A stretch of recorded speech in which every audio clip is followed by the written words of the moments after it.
Hello, beautiful souls. Erika Ristovski here. How you doing? How you been? How you feeling? So today I want to talk about why shadow work feels like a nightmare and why you need it in the first place. And I brought this topic up because I'm working with few clients right now that are going through that deep, deep, deep shadow work. And it reminds me of how frightening, how difficult it feels when you are in that space and why we try to bypass it to avoid it. So get comfortable. So there's many reasons why we is coming up when we open the doors to healing. When we choose and we made that choice, all our systems, all our parts of us on a soul level get kind of like start doing the prep work behind the scenes for us to process things that perhaps in the past, a version of us, an old version of us, couldn't process at any given time because it was too traumatic, because it was so difficult to digest, because we didn't have the emotional maturity to process something. It coming in a space with you when you start your healing journey, pretty much you're an adult, probably usually in your 30s. Some people that are younger that are diving into that, but it's usually 30, 40s, 50s that you like, okay, I had enough. I want to start handling my life, handling my emotions, and being ownership of all my experience. So why it feels so heavy is because a lot of things are happening simultaneously, not just on a physical level, knowing that your fascia, which is that layer right below the skin, that it goes through all the skin, it connects all the nerves and then the kind of like the nervous system of the body. It stores memories, it stores information, and a lot of times it stores trauma, it stores pain, it stores suffering. When you are doing also somatic work and you tap into certain things in your body, also things flare up, come up, and you like start crying, start shaking, start releasing.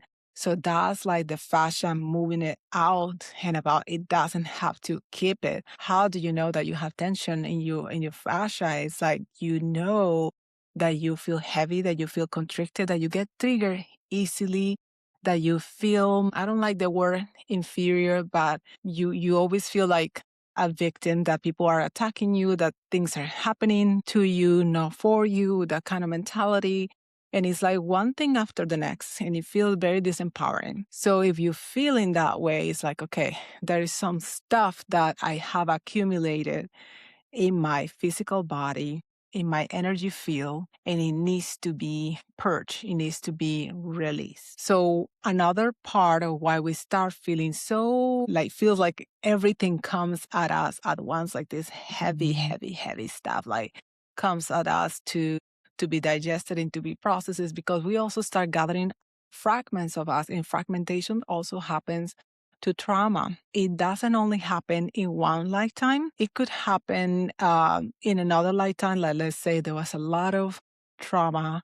It was so shocking. It was too intense that parts of you just kind of escapes. Like, I don't want to see it. I don't want to deal with it. I just like, it just gets fragmented into so many pieces. And that you are so dispersed, you're not held together in unison as a cohesive piece. That also happens in a particular lifetime, especially if you like grew up with a dysfunctional family, with a narcissistic parent or sibling, like you have those and you're like, am I too sensitive? Like, did I ever take everything so serious, so heavily? Like, it's not like you're not sensitive. You're just aware, and your body has been carrying a lot. And in order to survive, we do this fragmentation, this splitting of our whole selves. So we kind of go dormant and we're not fully present, fully whole to kind of just like keep going with emotions. So we don't, when we know that we're fragmented because we're not really experiencing joy, we're not experiencing the fullness of life, we don't see the point of it all. We just kind of like, so is this it? Kind of feeling. So you feeling that is most likely, there could be many other reasons as well, but it's most likely that you're not all together as a whole on a soul level, fully present due to traumatic events in the past or in different timelines. So everything happens when we are ready. So when we are ready to process the pain, to process the trauma, then it starts all coming at us. as memories, as realizations. Imagine if we can just be honest with ourselves, because part of that healing journey is owning our own stuff, owning our own BS. What if we already know all our shortcomings, let's call them flaws? Right? So nobody has to tell us, oh, but you said this, or it sounded flaky, or you're not this, or you're not that. Like, you also start to realize stuff about you that perhaps in the past, because you were so distracted or you were so fragmented, and when you were not fully paying attention and being a conscious creator of your life, whatever reason is, you're not noticing, because it's not about judgment, like being all like, oh my gosh, I'm doing this, I'm doing that. It's about noticing what is happening in your world, how the world is reacting to you, how it's mirroring your own inner reality.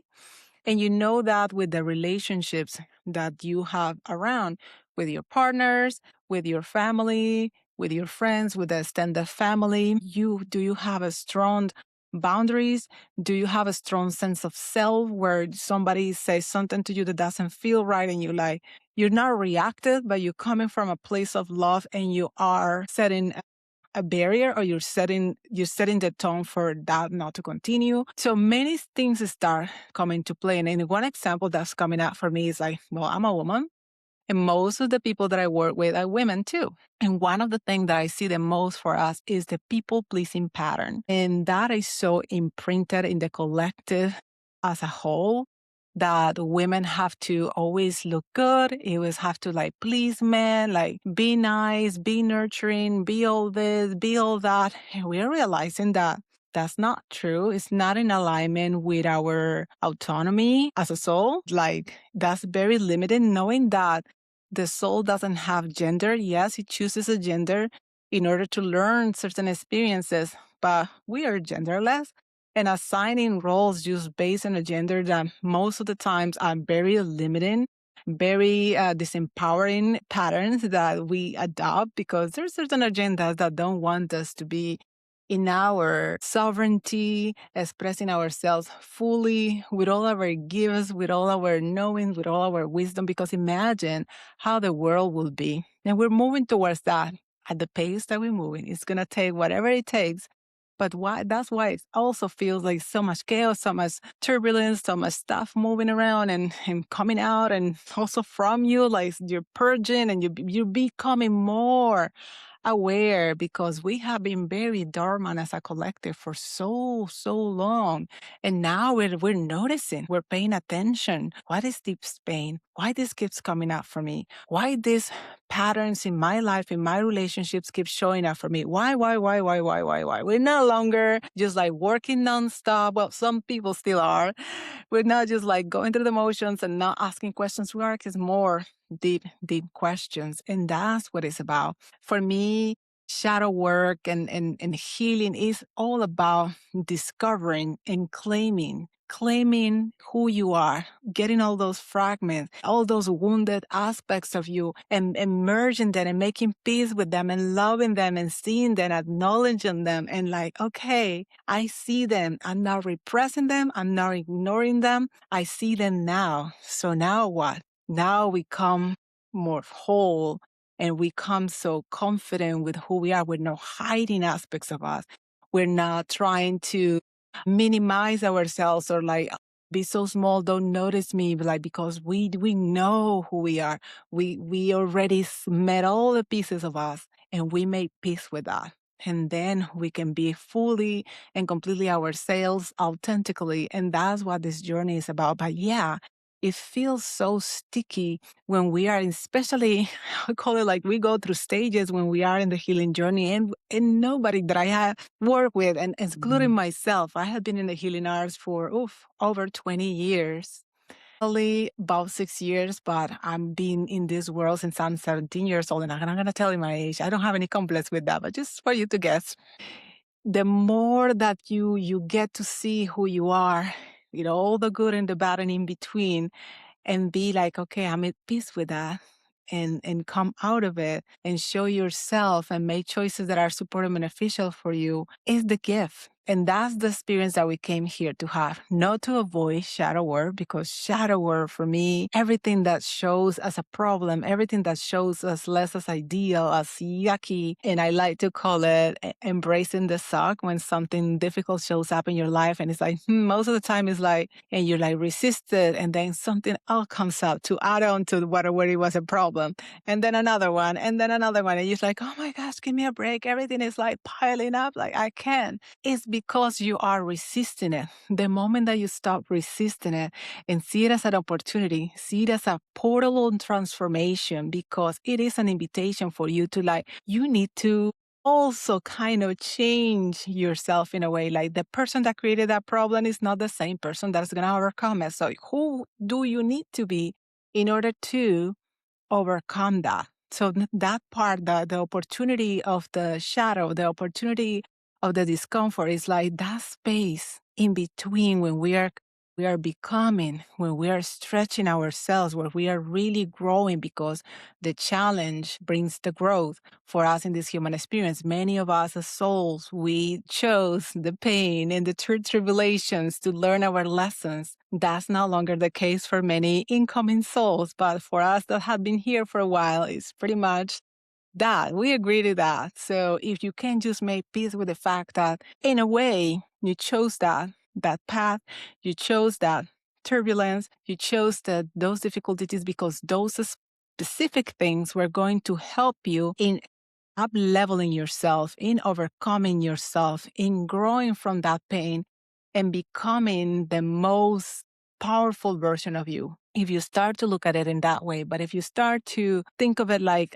no, here it comes again, and see yourself as a victim, you're always going to have hurdles show up to you in very similar way. Because if you suppress it, if you're not really ready to face it and do the work, it's just going to keep showing up. It's just buying time for yourself. It just keeps showing up. And that's what we call a spiritual bypass. And just like entertaining other things, keeping yourself distracted. And it shows up if you are in this space for a while, you start, I need to do this other course, and I need to do this other healing, and this is gonna make me da da da da da, and this, and it's like one thing, another thing, and you're like always chasing the next, like the shiny object, like the next shiny object, and it's like it's a way of escapism. Because you're not integrating fully, you're escaping your reality at any given time, because you are looking and you desire so profoundly something better right away. Something that makes you feel like you are up leveling much faster, like kind of like gathering so many degrees, certifications, trainings, these experiences, this coach, that coach. And this is like the most important, yes, and not against it by any means, because I love hiring mentors and coaches.